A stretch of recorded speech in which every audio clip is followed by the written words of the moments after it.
2011 में मैं भगत सिंह बनने की कोशिश कर रहा था और 2016 तक मेरे ऊपर 22 केस दर्ज हो गए थे। केस केवल 6 हैं, 3 केस अभी 2 महीने के अंदर 13 दिन के अंदर अभी इन्होंने लगाए हैं। एक मुकदमा इसका फेसबुक का 335/25, एक मुकदमा भी लगाया है 357 गिरोहबंदी का। बिटिया पूछती है पापा दोनों हाथों को क्यों जोड़ करके मार्केट में घूम रहे हैं, यात्रा में क्यों करा रहे हैं, और वो चिड़चिड़ानापन हो गया था उसने जेलर साहब ने। तो जेलर साहब ने उसकी एक एप्लीकेशन दे दी 30 अक्टूबर को CSP को, भाई देखो ऐसा अपराधी है, हम लैट्रिन बाथरूम साफ कराते हैं, ये कराते हैं। तो वहाँ से इस तरह से जब उसकी मिसेज ने पूछा अनीता ने कि मेरा पति तो झुक नहीं सकता, वो लैट्रिन बाथरूम कैसे साफ करेगा। बापू आसाराम का लड़का जो बलात्कार के आरोप में जेल में बंद है, मोबाइल मिला सरिये में चिपका हुआ, उसकी कराओ परेड।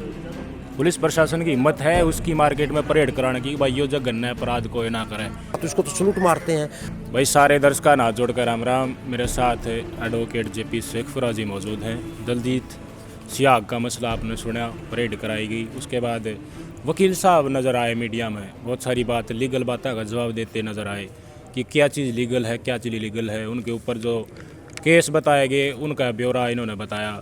तो एक बड़ी लिस्ट निकल के आई 80 पुलिस की कि उनके ऊपर इतने सारे मुकदमे दर्ज हैं। उसके ऊपर गैंगस्टर का नंबर भी लिख रखा था, और 2004 तक लेकर 2014 तक 2016 में उसके बाद भी बहुत सारे केस दर्ज हैं। वकील साहब इन केसा का मेरे तक बताओ हकीकत के है, 2016 से पहले डे 2016 के और उसके बाद भी। देखो 2011 में मैं भगत सिंह बनने की कोशिश कर रहा था और 2016 तक मेरे ऊपर 22 केस दर्ज हो गए थे। मतलब ऐसी कहानी बता रहा मैं कि अगर इस टाइम मेरे को पुलिस पकड़ा है तो एक केस कोई लगा हुआ है तो उनको होंगे 23 केस है।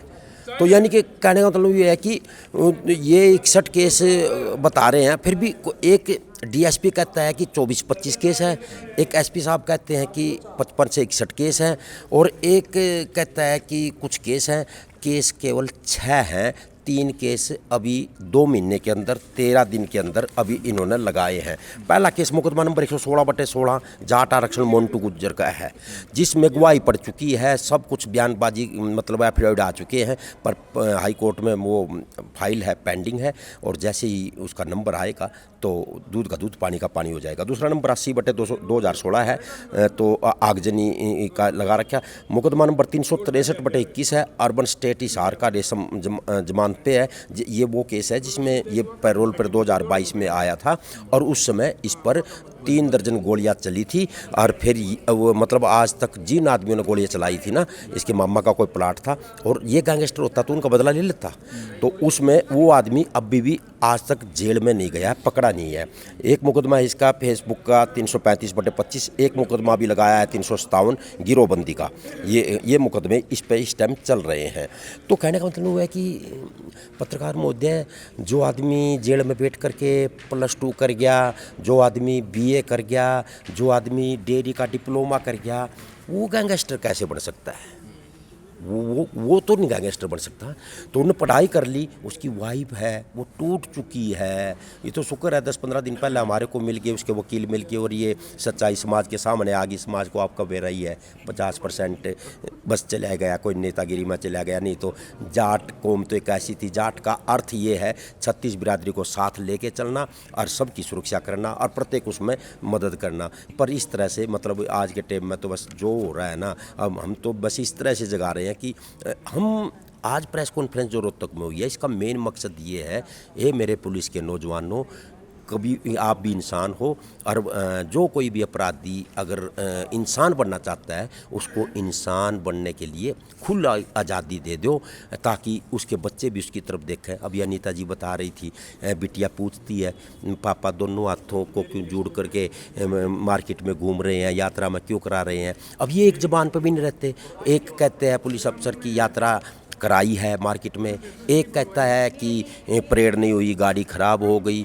तो इसलिए मतलब कहने का मतलब ये है, असल में बात ये है कि हमारे DGP साहब जो नए आए हैं, उन्होंने जब ये कहा कि मेरे को कुछ ऐसे अपराधियों के फ़ोटो दो जो कि मतलब ठीक नहीं है, जिनकी प्रवृत्ति, वो धोखे से मुझे लगा जेलर का जो जेलर था जज जराड़ा, मेरा ऐसा अंदेशा है उस की तू मैं चल रही थी। वो तू मैं इसीलिए चल रही है, उसकी पीठ की अपने दलजीत की पीठ में मणका जो होता है वो रड़क करता है, इसका गोली ही लगी थी तो ये यानी झुक नहीं सकता। तो वो 2 मशीन जो आई हुई है हाई कोर्ट के आदेश पर, वो आज भी बंद डिब्बे में है। उसको खुलवाने के लिए उससे तू मैं करता था और वो चिड़चिड़ानापन हो गया था उसने, जेलर साहब ने। तो जेलर साहब ने उसकी एक एप्लीकेशन दे दी 30 अक्टूबर को CSP को, और उससे पहले उसने एक फ़ोटो भेज दिया और बताते हैं जब वो पार्क में पानी दे रहा था ना, वो फ़ोटो भेज दिया और DGP साहब ने अपने मुँह से गुड़गांव प्रेस कॉन्फ्रेंस में कह दिया भाई देखो ऐसा अपराधी है, हम लैट्रिन बाथरूम साफ कराते हैं, ये कराते हैं। तो वहाँ से इस तरह से जब उसकी मिसेज ने पूछा अनीता ने कि मेरा पति तो झुक नहीं सकता और लैट्रिन बाथरूम कैसे साफ करेगा, तो वहाँ से बात होती फिर भी हम अफसर साहिबान को कहते हैं कि आप लोग रक्षक हो हमारे और हमारे सुरक्षा कवच हो, आपके बगैर भी हमारी ज़िंदगी नहीं है। पर ऐसा तो ना हो ना किसी का मतलब पूरी तरह से वो अपराधी प्रवृत्ति का बन जाए।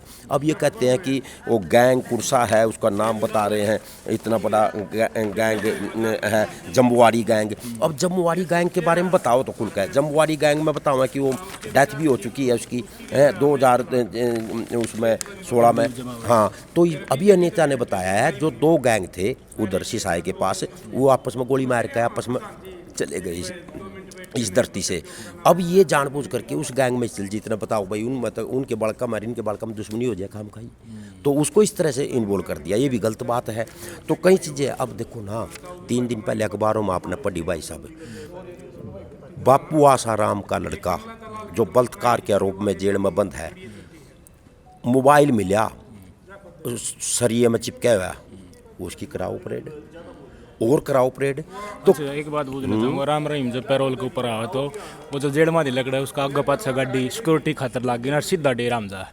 और वो दोषी भी है, 2 शादियों के साथ उन्होंने उत्पीड़न कराया, पत्रकार की हत्या, वो दोषी करार दिया जा चुका है, वो सजा याफ्ता है। उसकी उनकी हिम्मत बनेगी, पुलिस प्रशासन की हिम्मत है उसकी मार्केट में परेड कराने की, भाई यो जघन्य अपराध कोई ना करे। DGP साहब में हिम्मत है कि उसने लियाओ मार्केट में एक डॉक्टर साहब हैं राम रहीम के, और उनका पेज भी है या कुछ भी, मैं आपको लिंक भेज दूंगा। वो कहते हैं कि ये राम रहीम जो है ना ये नकली है, असली राम रहीम नहीं है ये। इनकी 2 फाड़ हो रही है राम रहीम के भक्तों की, 50% ये कहते हैं कि ये नकली है। दूसरी बात, उसको तो सलूट मारते हैं। बापू आसाराम को नहीं देखा जैसे ही उसको बस में से उतारा और